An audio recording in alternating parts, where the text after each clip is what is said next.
the poem I chose for today is poem Thetis by Carol Ann Duffy's World's Wife.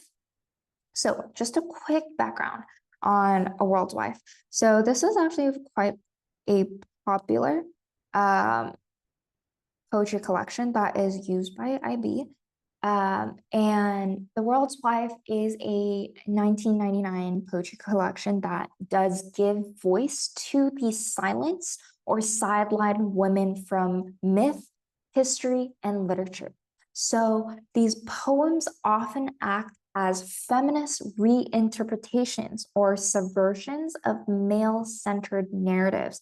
Okay, so why is this important, or how does that impact our poetry?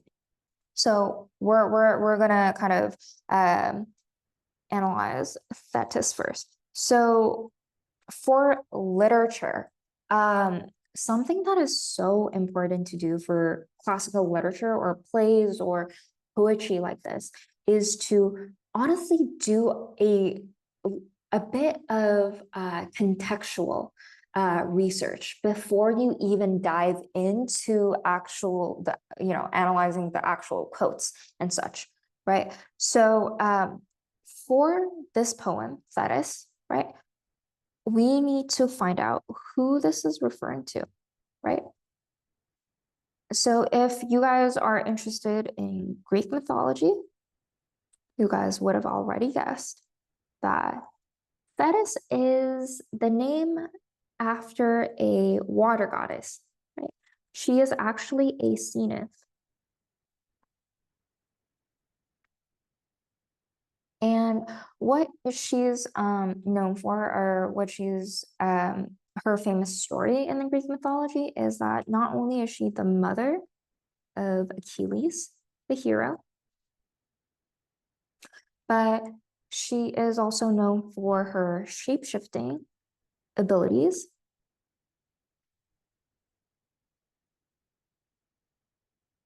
And her most famous story or mythology is her attempt to avoid a forced marriage with a mortal named Peleus. So what Duffy does in this poem is she draws on this classical mythology to explore themes of female resistance and transformation, and kind of this entrapment under patriarchal systems. So for the sake of time for this 강의, I will be only going over the 2 stanzas, but we will be going line by line for a detailed analysis. So let's look at the first 3. It says, I shrink myself to the size of a bird in the hand of a man. Okay, something I want to point out immediately.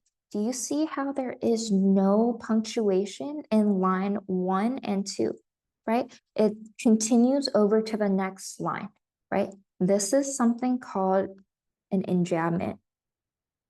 And you're going to see that this poem actually uses a lot of enjambment, but enjambment just refers to the incomplete syntax that runs over from one poetic line to the next. And what this does is it's building rhythm. It's building a certain pace of how the poem should be read, right? And here it has a certain movement, right? And it's also, I shrank myself. Look at line 1, right? It's a metaphor. It's implying that Thetis, right, is diminishing one's power, right? It's minimizing one's presence, right? And what this can be symbolic of, and this is definitely symbolism. So I'll go ahead and highlight that in yellow because that's a device. You can say that this is symbolism because it's a symbol of self-erasure. And this is if you kind of see line number 3, it mentions a man, right? So we can kind of assume that it's self-erasure in response to men, right? Or to male dominance.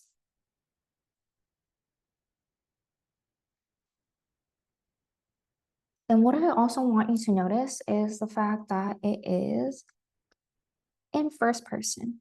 So we can honestly deduce that this is Thetis, right? It's establishing personal experience and agency in this narration, right? So it says, I shrank myself onto the line to the size of a bird in the hand.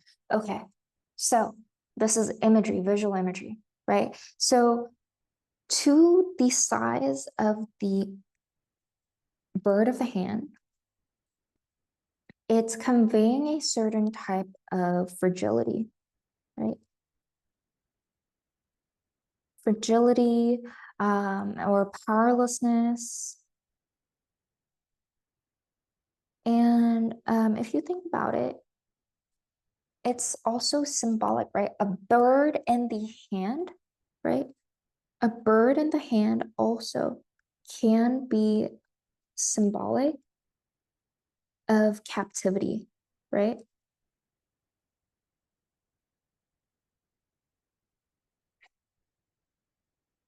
So what the bird can also be is the bird can also be representative of feminine freedom, right? Feminine freedom or identity. So in this case, it's the freedom and identity of Thetis, right? Yep, it's not writing. Oh, there we go, identity. All right. And this last line of line 3 of a man, I want you to see that there is a end stop. So this is the full sentence, right? And there is a certain type of juxtaposition here. So not only do we pause here for dramatic effect, but it's also contrasting, right? The man with the delicate image of the bird, right? And it's implying a certain type of dominance and control of a man, right?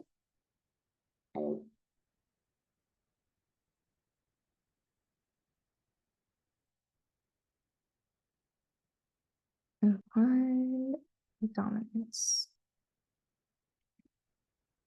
All right, so on to line 4, 5, and 6. So it says, sweet, sweet was a small song that I sang till I felt the squeeze of his fist. So again, line 4 and 5 is enjambment, right? It kind of runs over to the next or rolls over to the next line. And in line 4, there is a repetition of sweet, sweet. So this is emphasizing kind of the superficial, right? Or the performative charm. So the song, right? The sweet, sweet small song that this bird sang or that Thetis sang, right?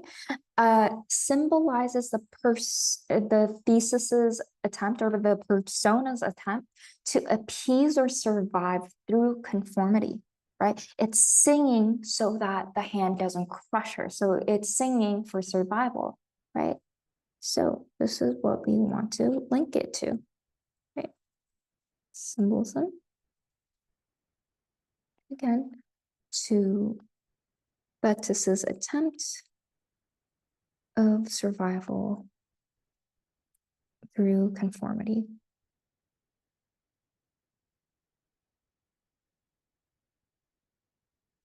And this is confirmed in line 5, right? So that I sang, right? Again, back with the first person narration. It's maintaining a confessional tone, right? It's pushing the momentum, right? Of saying like, oh, I actually did this. It's mimicking the continuity or like the lull of the song before impact, right? Before what impact?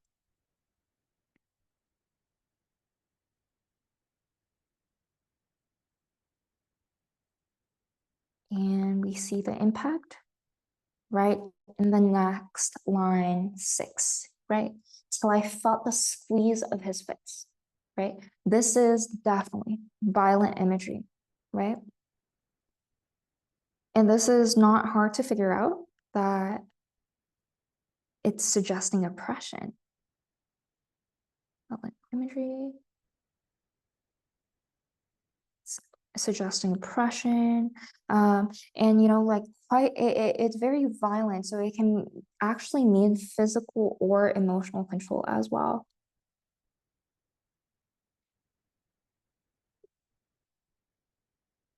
And these are things that are kind of controlling or restraining Thetis's identity, whether that is like her freedom to go somewhere physically or her freedom to be something else, be someone else as well, right?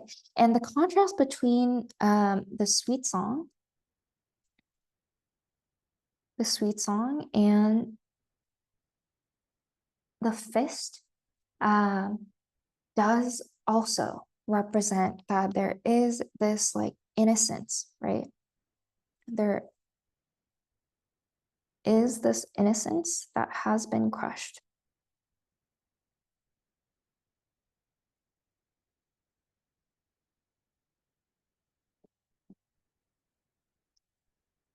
All right, so why do we say that this innocence has been crushed, right? So in the next stanza, right, it says, then I did this, shouldered the cross of an albatross up the hill of the sky and stopped. So in these 3 lines, right, we see what we call a caesura. This is a colon, but this is what we call caesura, which creates a dramatic pause. It's shifting. There's a tonal shift here. There's passivity, right? There is passivity to action. So this is the tonal shift that you want to kind of bring up in your analysis, right? It's an assertion. It's showing the moment where Thetis started to assert her agency, right? There is a turning point in the speaker's journey here, right? For Thetis. So in line 2, she said she shouldered the cross of an albatross. This is an illusion. So this is kind of a religious illusion, right? So the albatross symbolizes burden and guilt, usually.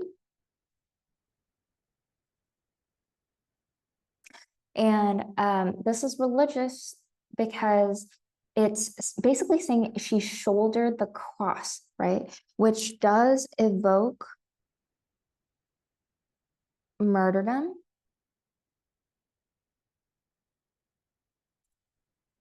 Kind of the sacrifice, like a saint sacrificing. And it carries that it's continuing to become a metaphor, right? To say that she shouldered or she carried the emotional weight, right?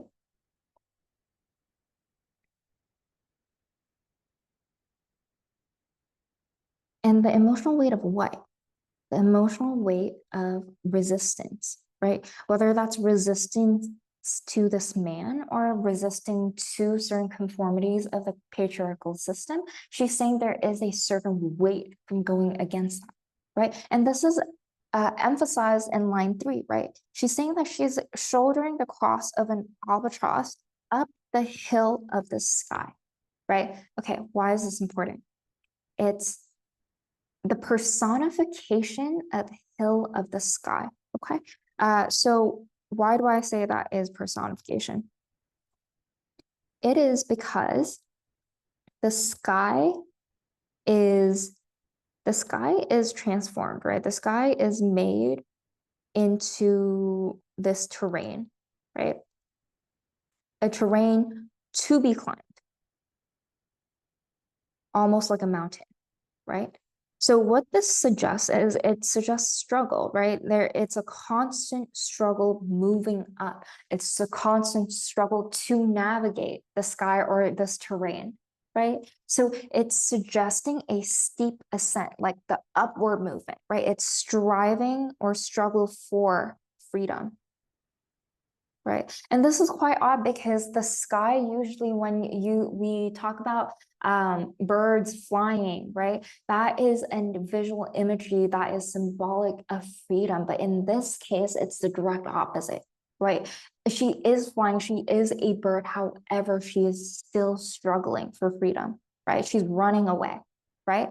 And what does she say? She says in line 4, 5, 6, why? To follow a ship, but I felt my wings clipped by the squint of a crossbow's eye. So let's go with, there's a lot of things going on here, but let's first go with line 4. So it asks a rhetorical question, why? To follow ship, and she answers a rhetorical question. So this is actually really common. And this, when the author asks a rhetorical question and answers it herself or himself, this is what we call an hypophora. And usually this is done to guide the audience's attention or answer to a specific message that the author wants, or it's also done for emphasis, right? And in this case, right, she's drawing our attention to this word to follow a ship, right? So there is a certain symbolism here because the ship may represent desire or fate or something external being pursued, right? Desire, something external being pursued, but she's keeping this ambiguous, right? She is leaving this vague because we don't know what her desires were. We don't know what this was, but the closest thing that we can think of right now is freedom, right? She had something that she wanted for herself and she tried to follow it, but what happens to her, right? She felt her wings clipped by the squint of a crossbow's eye, right? So let's talk about the pathos of line 5 and 6, right? So wings, right, in this case, represent freedom. That much is true, right? Symbolic of freedom.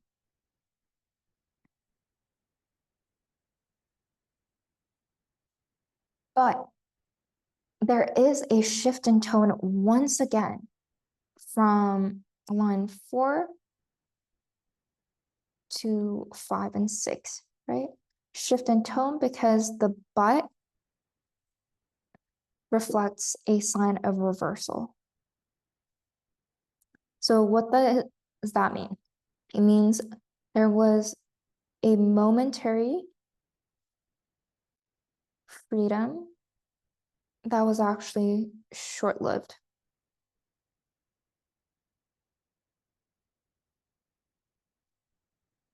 And flicked by the squint of a crossbow's eye is, again, kind of like repeating line 6 in stanza 1, right? Till I felt the squeeze of his fist. There is violent imagery here again, right? It says the squint clicked and the squint crossbow's eye, right? There's multiple imagery here. So clicked is violent, and this is violent imagery as well. And clicked suggests enforced limitation, right? And it's talking about almost like a purposeful injury.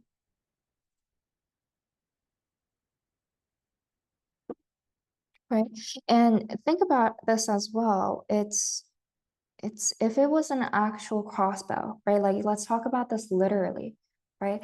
Instead of aiming for her heart or anywhere other in her body, right? Which could actually kill her for sure, right? It was aimed to clip her wings. And that is symbolic because it's saying that, oh, this man or whatever's pursuing her, the patriarchy, it's meant to keep her alive. It's meant to keep her there, but it's eliminating her only body part or her only means of escaping or striving for freedom, right?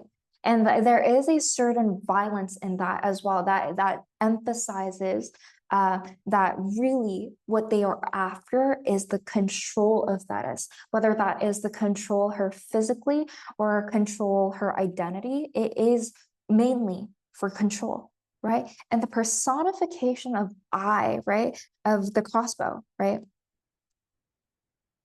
It's very, very similar to a body part, right? It's saying the squint, the eye, right? Personification, it's adding to and like a watchful eye, right? It's evoking watching, surveillance, right?